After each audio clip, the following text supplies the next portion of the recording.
বন্ধুরা, welcome to my Saraswati kitchen. আশা করি তোমরা ভালো আছো আর আমি অনেক অনেক ভালো আছি।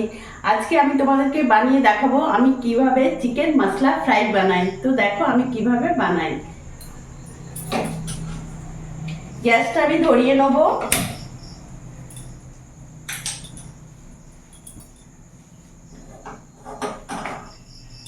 এখানে আমি বনলেস চিকেন নিয়েছি। চিকেনটাকে আমি ছোট ছোট করে পিস করে নিয়েছি, পুরোটাই বনলেস চিকেন নিয়েছি। এই চিকেনটাকে আমি এখানে ছোট ছোট দুটো আলু নিয়েছি, আলুটাকেও আমি ডুমো ডুমো করে কেটে নিয়েছি চিকেনের মতো। এটা আমি মশলা দিয়ে ফ্রাই করব। কড়াই গরম হয়ে গেছে, আমি সর্ষের তেল দিয়ে দেবো। রান্নাটা পুরোটাই আমি তেল দিয়ে, সর্ষের তেল দিয়ে করব।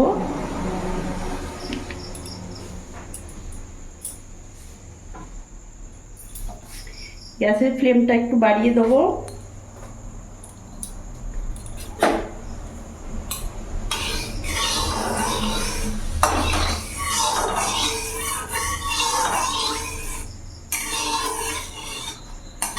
তেলটা গরম হয়েছে, এখন আমি এর মধ্যে আলুটা ভেজে নেব।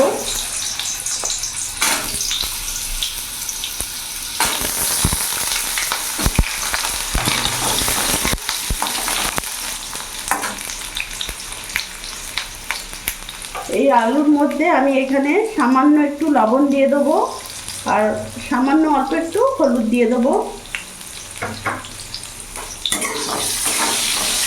আলুটা আমি ভালো করে লাল লাল করে ভেজে নেব।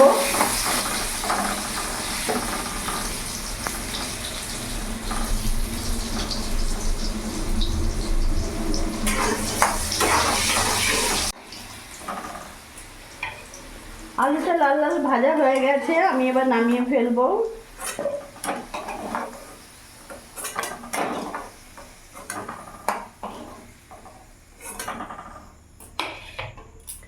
আমি আর তেল দেবো না, এই তেলের মধ্যে আমি এখানে দুটো পেঁয়াজ নিয়েছি, পেঁয়াজটা আমি পুরোটা দিয়ে দেবো।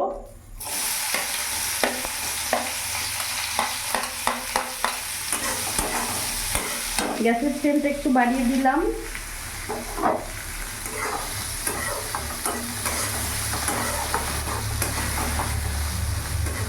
পেঁয়াজের যতক্ষণ না কাঁচা গন্ধটা যাচ্ছে ততক্ষণ আমি একটু ভেজে নেব।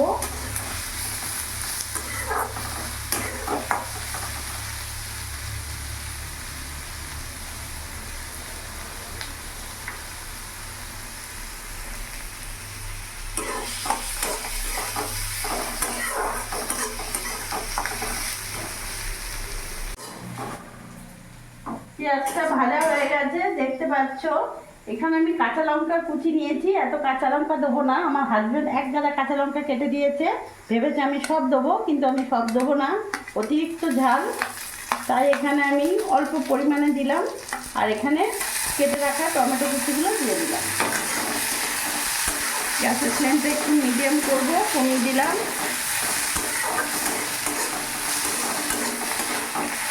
ভালো করে নাড়াচাড়া করে নিলাম।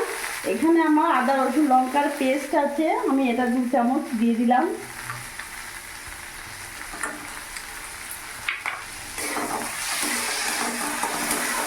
আর একবার ভালো করে নাড়াচাড়া করে নেব।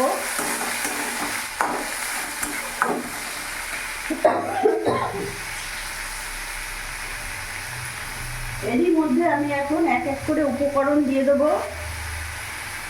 1 চামচ লবণ দিয়ে দিলাম, হাফ চামচের মতন আমি হলুদ গুঁড়ো দিয়ে দিলাম, হাফ চামচ জিরে গুঁড়ো দিয়ে দিলাম আর 1 চামচ আমি লঙ্কা গুঁড়ো দিয়ে দিলাম।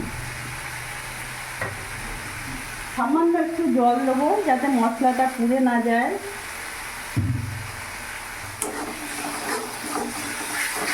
ভালো করে মিশিয়ে নেব।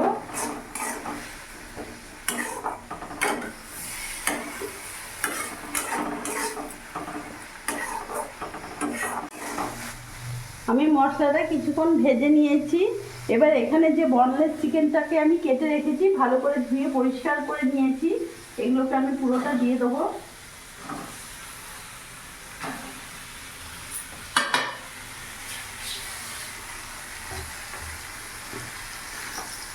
ভালো করে আমি মিশিয়ে নেব।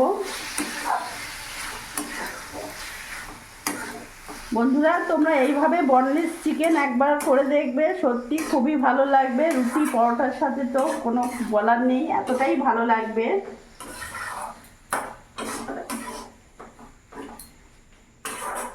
আমি চিকেনের সাথে ভালোভাবে মিশিয়ে নিয়েছি।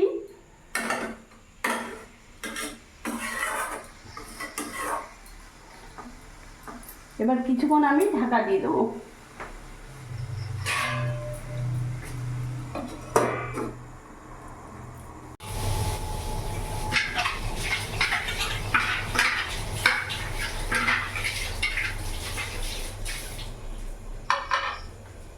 কিছুক্ষণ আমি ঢাকা দিয়ে রেখেছিলাম, এবার আমি ঢাকাটা খুলে দেখব।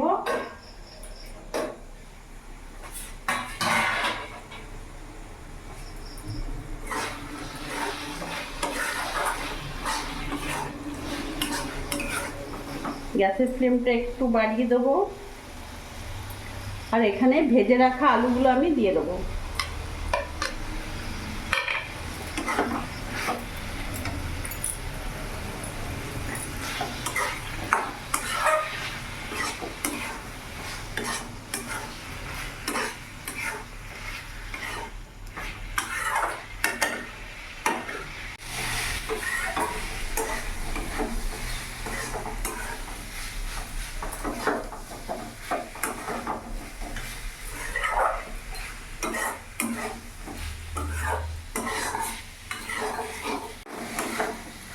বন্ধুরা তোমরা দেখলে আমি কিন্তু এক ফোঁটাও এখনো জল অ্যাড করিনি।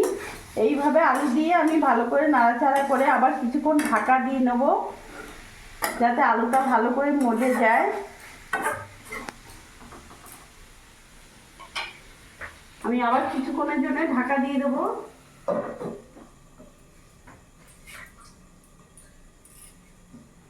আমি এবার ঢাকাটা খুলে দেখবো।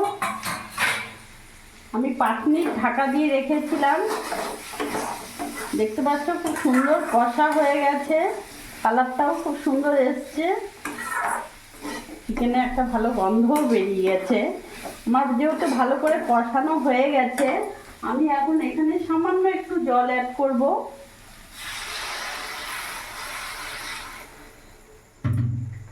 আমি আর জল দেবো না, এবার ভালো করে আমি নাড়াচাড়া করে নেব। গ্যাসের ফ্লেমটা মিডিয়াম রাখবো।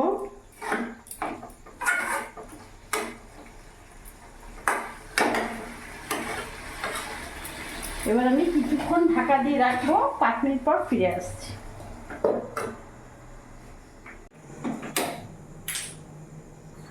বন্ধুরা আমি এখানে এক পাশে গ্যাস ধরিয়ে নিলাম। এখানে আমি মেথি নিয়েছি, ড্রাই মেথি। মেথিটাকে জাস্ট একটু গরম করে নেবো আমি।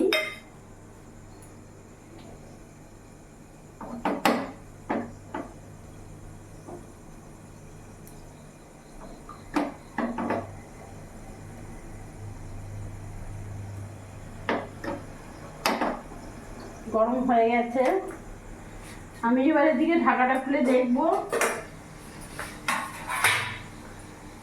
দেখো সাইড থেকে পুরো চিকেন থেকে তেল ছেড়ে দিয়েছে, দেখতে পাচ্ছ আলুও সেদ্ধ হয়ে গেছে। এবার আমি ভালো করে নাড়াচাড়া করে নেব। এইভাবে আমি আরও কিছুক্ষণ ভাজা ভাজা করে নেব। যেহেতু আমি এটা চিকেন মশলা ফ্রাই বানিয়ে আসছি, ওই জন্য আমি এখানে গ্রেভি রাখবো না, পুরোটা একটু ভাজা ভাজা করব।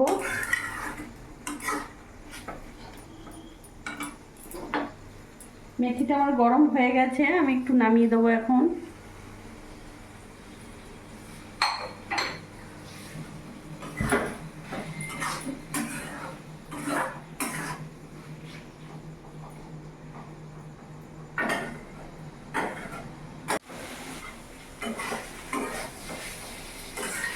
দেখতে পাচ্ছ বন্ধুরা কত সুন্দর ভাজা ভাজা মশলা একদম হয়ে গেছে, পুরো ড্রাই হয়ে গেছে শুকনো মতো।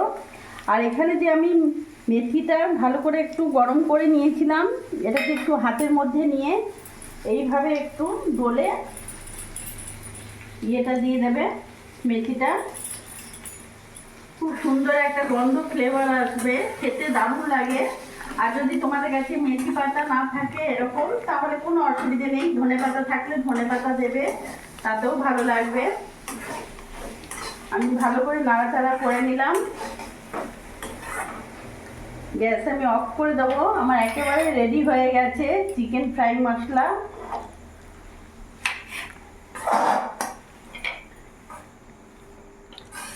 খুব সুন্দর একটা গন্ধ বেরিয়েছে।